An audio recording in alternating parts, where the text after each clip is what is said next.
शिवसेना ठाकरे गटाचे नेते आणि माजी खासदार विनायक राऊत मोठ्या गोत्यात आले आहेत. विनायक राऊत यांच्या सुनेने अत्यंत गंभीर आरोप करत अख्ख्या कुटुंबियांविरोधात पोलीस तक्रार दिली आहे. विनायक राऊत यांची सून गिरिजा यांनी ठाण्यातील कापूरबावडी पोलीस ठाण्यात गुन्हा नोंद केला आहे. पती आणि मुंबई महापालिकेतील नगरसेवक गीतेश राऊत, सासरे माजी खासदार विनायक राऊत यांच्यासह एकूण 7 जणांवर गुन्हा दाखल केला आहे.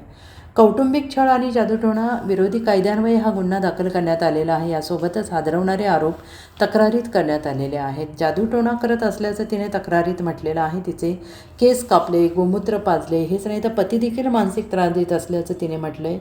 गिरिजा राऊत यांनी तक्रारीत म्हटले की लग्न झाल्यानंतर आम्ही उटी येथे हनीमूनला गेलो.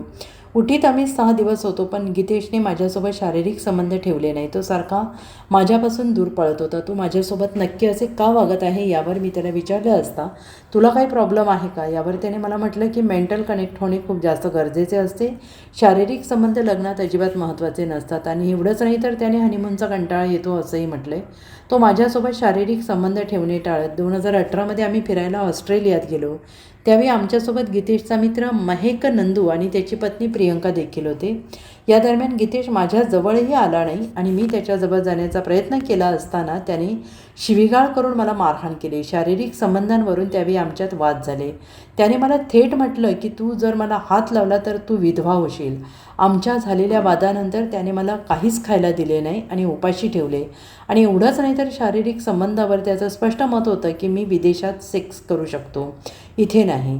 इथे जसे पाहिजे तसे वातावरण मिळत नाही. आता विनायक राऊत यांच्या सुनेने केलेल्या आरोपानंतर मोठी खळबळ उडाली आहे. Bureau report, SPN Marathi, Mumbai.